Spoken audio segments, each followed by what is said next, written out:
धर्म प्रेमी बंधुओं, जय जिनेंद्र। मेरे इस चैनल में आपका स्वागत है। आपका बहुत प्यार और स्नेह मुझे मिल रहा है। आपसे अनुरोध है, इस चैनल को आप सब्सक्राइब करें, शेयर करें और लाइक करें। आज मैं यहाँ पर आपको वर्तमान चौबीसी के प्रथम तीर्थंकर भगवान आदिनाथ जी के बारे में कुछ प्रकाश डालूंगा। भगवान आदिनाथ जी का 8 भव पहले, सबसे पहले भव में महाबल के नाम से राजा हुए। उसके बाद स्वर्ग में ललितांग देव हुए। उसके बाद वज्रजंग नाम से राजा हुए और उसके बाद श्री प्रभा नाम से हुए और उसके बाद सुविध कुमार नाम से हुए और दीक्षा लेकर के जो है 16 कारण भावना का भाई और तीर्थंकर पद के तीर्थंकर नामकरण के पद का वहाँ पर उन्हें अनुबंध हुआ और वहाँ से समाधि पूर्वक मरण करके इंद्र हुए और अचित्य स्वर्ग में इंद्र हुए। वहाँ से आयु पूरी करके 8वें भव में 7वें भव में वज्रनाभि राजा हुए और वहाँ पर फिर दीक्षा लेकर के वह सर्वार सिद्धि में अहमिंद्र हुए। सर्वार सिद्धि में 8वें भव में अहमिंद्र हुए और 9वें भव में जब तृतीय काल समाप्त होने में 84 लाख पूर्व 3 वर्ष 8 माह 15 दिन शेष थे, तब अंतिम कुलकर नाभिराय और मरुदेवी के गर्भ से प्रथम तीर्थंकर आदिनाथ जी का गर्भ में आए और वह गर्भ का दिन था अयोध्या नगरी के अंदर। राजा नाभिराय और मरुदेवी के गर्भ में आषाढ़ कृष्ण द्वितीया के दिन रोहिणी नक्षत्र में भगवान आदिनाथ का जीव मरुदेवी के गर्भ में आया। गर्भ में आने से पूर्व और गर्भ के समय तक 9 माह और 6 माह 15 माह तक इंद्रों ने रत्न बरसाए और उसके बाद चैत कृष्ण नवमी के दिन उत्तरा आषाढ़ा नक्षत्र में आदिनाथ का जन्म हुआ। धनु राशि में जब इंद्र जन्म के बाद तुरंत उन्हें सुमेरु पर्वत पर अभिषेक कराने ले गए, तब उस समय उनके दाएं पैर के अंगूठे में बैल का चिन्ह देख करके इंद्र ने इनका बैल का चिन्ह बताया और आदिनाथ कह करके वृषभनाथ कह करके इनको संबोधन किया। उसकी इनके शरीर का रंग स्वर्ण था। देव इंद्रों के साथ खेलते कूदते बड़े हुए और 20 लाख पूर्व तक बालकाल अवस्था में कुमार अवस्था में व्यतीत करे। राजे नाभिराय ने जब इन्हें राजा बनाया तब इनसे कहा कि आप ब्याह करो और जब नाभिराय ने कक्ष और महाकक्ष 2 राजा, उनकी 2 बहनें थी जिनके साथ इनका विवाह हुआ। यह नंदा और सुनंदा या नंदा का दूसरा नाम यशस्वती भी आता है। नंदा और सुनंदा के साथ रानियों के साथ रहते हुए नंदा से जो यशस्वी दूसरा नाम है उनके बड़े पुत्र भरत हुए और पुत्री ब्रह्मी हुई और भरत के अलावा 100 पुत्र और हुए। सुनंदा के बाहुबली हुए और सुंदरी नाम की पुत्री हुई। भगवान बाहुबली ने अपने पुत्र पुत्रियों को बहुत अच्छी तरह से शिक्षा दी। धीरे धीरे कल्प वृक्ष खत्म होने लगे, तब लोग भगवान आदिनाथ के पास, राजा आदिनाथ के पास आए। बोले महाराज, कल्प वृक्ष खत्म होते जा रहे हैं, हमारी आजीविका कैसे चलेगी? ऐसे तो हम सब मर जाएंगे, हमें क्या करना चाहिए? तब आदिनाथ जी ने उन्हें षट कर्म का ज्ञान दिया और कहा असी मसी कृषि वाणिज्य शिल्पी कला आदि का उन्होंने ज्ञान दिया। और उनकी पुत्रियों ने अक्षर विद्या और अंक विद्या का ज्ञान दिया। स्त्रियों को 64 कलाओं का ज्ञान दिया, पुरुषों को 72 कलाओं का ज्ञान दिया, जो आज हम विश्व में देखते हैं और उसके कारण से आज हम अपना जीवन यापन कर रहे हैं। एक समय की बात, राज्यकाल के समय 63 लाख वर्ष पूर्व का इनका राज्यकाल था। एक समय वह अपने जन्मदिन के महोत्सव पर नृत्यांगों का नृत्य देख रहे थे।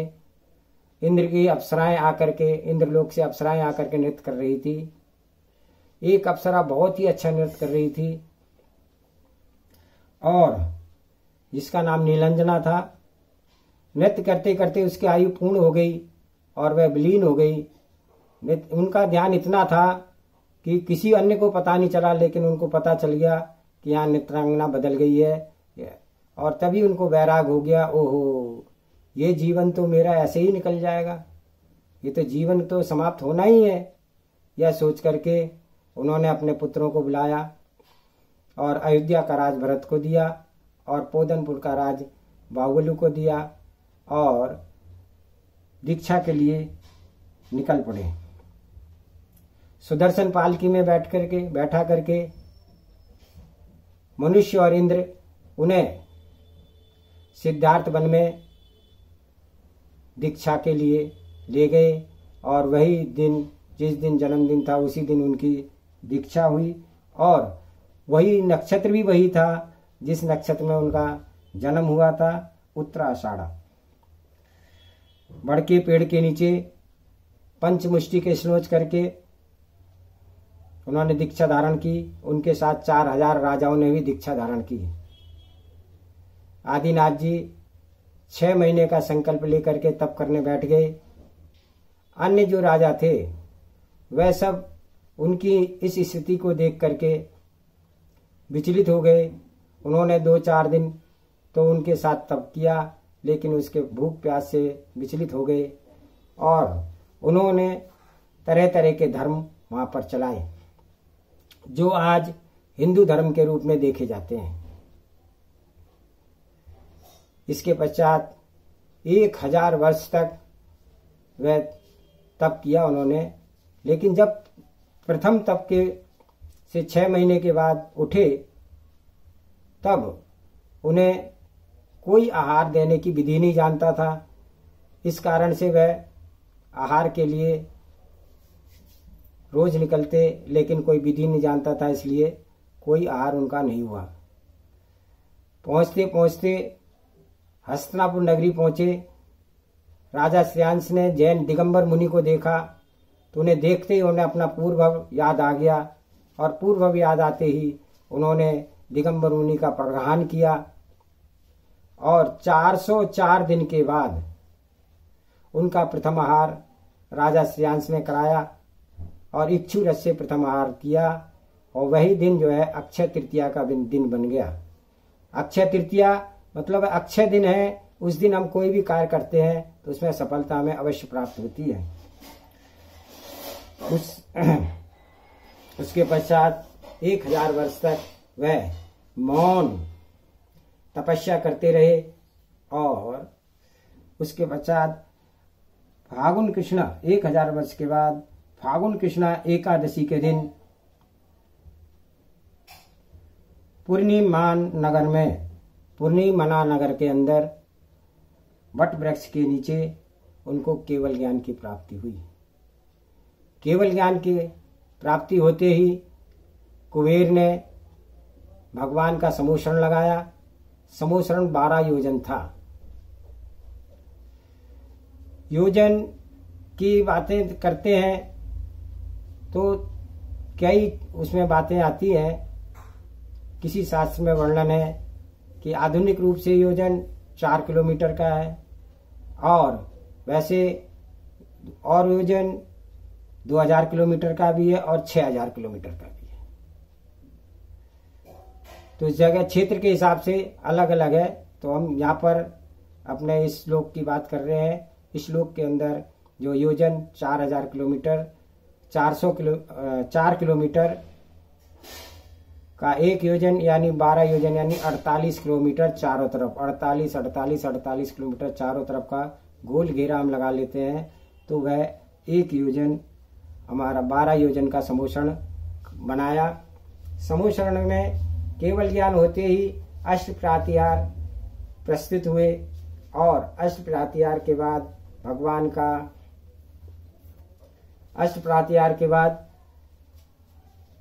भगवान का जब उपदेश की बात हुई कि कौन उनका उपदेश सुनेगा तो प्रथम उनके समूषण के अंदर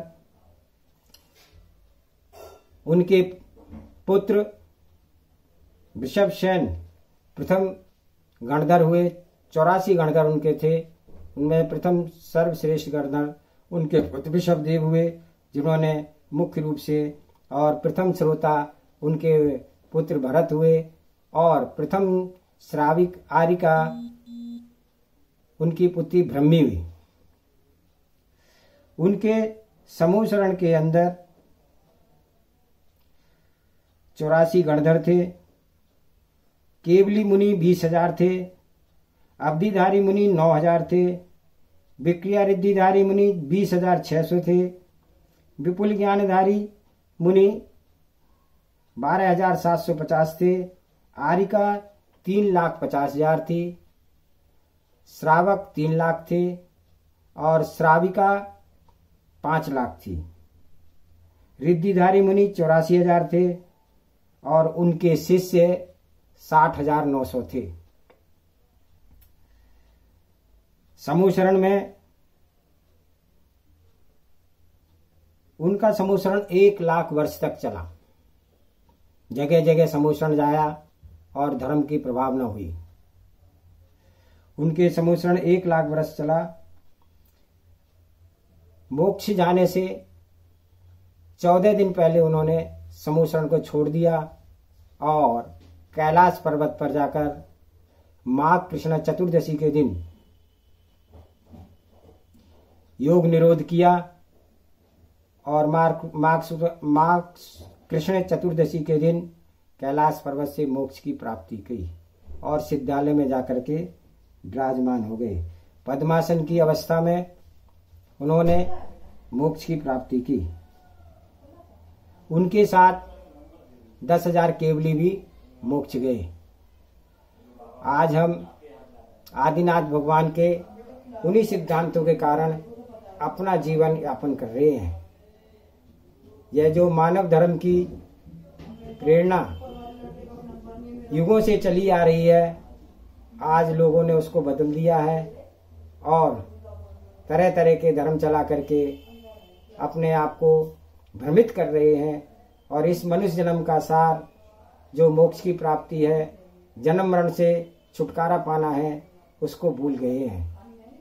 जैन धर्म सच्चा धर्म है। वो यही बताता है कि यदि हमें मनुष्य जन्म का सार पाना है, मनुष्य जन्म के अंदर अपने जन्म मरण को से छुटकारा पाना है, तो मनुष्य बनकर ही, पुरुष बनकर ही तप के द्वारा हम मोक्ष की प्राप्ति कर सकते हैं। प्रत्येक व्यक्ति के अंदर मोक्ष प्राप्त करने की शक्ति है। बंधु, आदिनाथ भगवान के बारे में आज इतना ही। सभी को जय जिनेन्द्र। आशा है आपको यह सभी अच्छा लगा होगा। यह जानकारी बड़ी हमारे पास हमने अपने मित्र विजय कुमार जी ने संकलित की थी और उससे संकलन को मैंने कुछ सुधार करके आपके सामने प्रस्तुत किया है। जय जिनेंद्र, जय जिनेंद्र।